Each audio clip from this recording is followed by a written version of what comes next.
जोरदार जयवत खड़ा करेंगे। बोलिए दत्त भगवान की जाओ। और अभी जितने भी आप सब लोग बैठे हैं बड़े श्रद्धा भाव और भक्ति से यहाँ गौ माता की सेवा के लिए, उसके चिंतन के लिए यहाँ विराजे। मैं पुनः आपका हृदय से साधुवाद करता हूँ।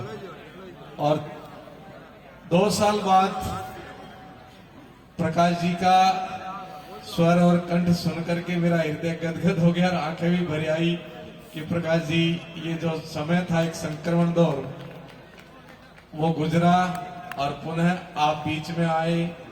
आपके लिए, आपके सभी साथियों के लिए बहुत बहुत आशीर्वाद और शुभकामना। आप शतायु हैं, स्वस्थ रहे, मंगल है, ऐसी आपके लिए कामना करता हूं।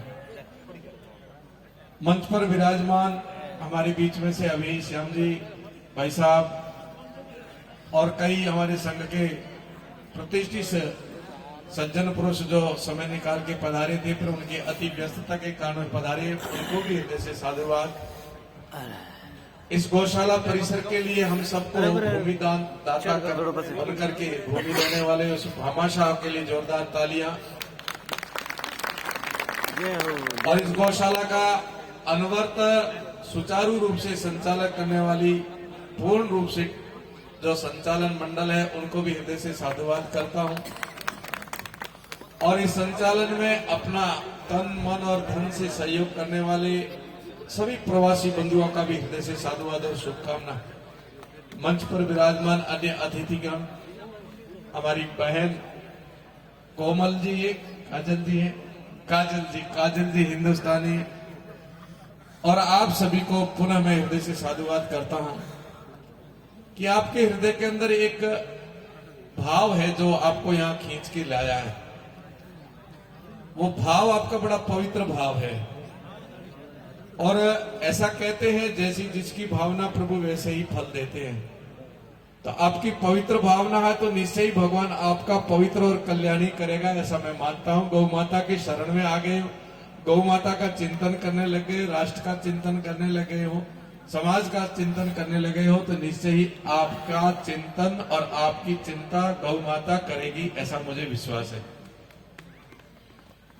आप जो मेरे सामने बैठे हो, अभी प्रकाश जी एक दृश्य बता रहे थे, एक गांव था, एक गली थी, एक गाय थी, एक बछड़ा था, ऐसे करके आपके अतीत की तरफ ले जा रहे थे। निश्चय ही वो दृश्य आपके हृदय में है।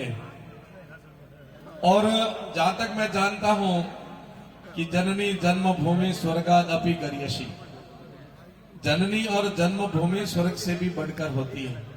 न में रोचते लंका, जननी जन्मभूमि स्वर्गात अपि गरीयसी। ये पंक्तियां हमारी मर्यादा पुरुषोत्तम भगवान राम की है। आप लोग वहां से चल करके यहां तक आए,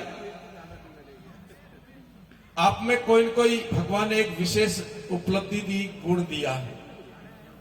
मैं जहां तक समझ पाया हूं, प्रवासी बंधुओं, आपके अंदर बहुत कुछ दिया भगवान ने। संघर्ष करने की शक्ति दी, धैर्य दिया, विवेक दिया, व्यवहार दिया और कुशलता दी, जिसके कारण आज सैकड़ों सैकड़ों किलोमीटर दूर चल करके यहां आकर के आप वो काम कर रहे हो जो हम सबका सपना है।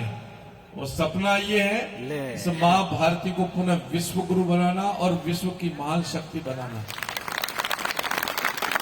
उस विश्व गुरु और विश्व की महान शक्ति बनाने में आप भी नींव के पत्थर बनकर के काम कर रहे हो। भारत के विकास में आपकी महत्वपूर्ण भूमिका है, इसलिए पुनः आपका वंदन करता हूं। दुनिया के और देश के कोने कोने में आप जैसे कर्मठ कार्यकर्ता जो मां भारती की सेवा के लिए उद्यमी बन करके और अपने उद्योग को, अपने व्यापार को निश्चय जो बढ़ा रहे हो, वो केवल आपके परिवार तक सीमित नहीं है, देश के विकास में महत्वपूर्ण भूमिका है।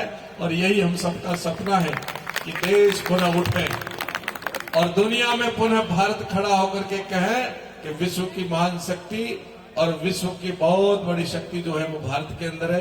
मैं पुनः ऐसे उद्यमियों को, ऐसे व्यापारियों को, ऐसे प्रवासियों को जो अपनी उस जन्मभूमि से सैकड़ों किलोमीटर दूर आकर के भी अपना ही नहीं पूरे देश के विकास में अपनी महत्वपूर्ण भूमिका अदा कर रहे हैं, साथ ही साथ यहाँ के स्थानीय जो नागरिक हैं उनके साथ अपनत्व, प्रेम, व्यवहार, शिष्टाचार बना करके आप दूध और पानी की तरह मिल करके रहते हो, ये आपके लिए बहुत बड़ी उपलब्धि है, हमारे लिए भी बहुत बड़ी उपलब्धि है। आपका आभार और धन्यवाद।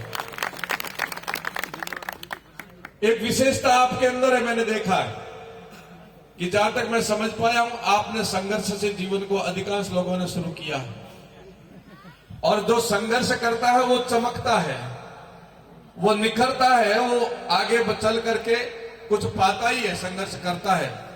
आपने संघर्ष किया और आपने एक मंजिल पाई है। आज आप मंच की भी शोभा बढ़ा रहे हो, आज आप समाज की शोभा बढ़ाते हो। आप जहां जाते हो आप पर हमें गर्व है कि प्रवासी बंधु गांव के विकास में, समाज के विकास में, क्षेत्र के विकास में, धर्म के काम में जहां भी बैठा है वो दिल खोल करके अपना सहयोग करते हैं। ये हम आप पर गर्व करते हैं, क्योंकि आपने संघर्ष तो किया ही किया है, साथ में आपने दूसरों के लिए जीवन को भी जीना सीखा है।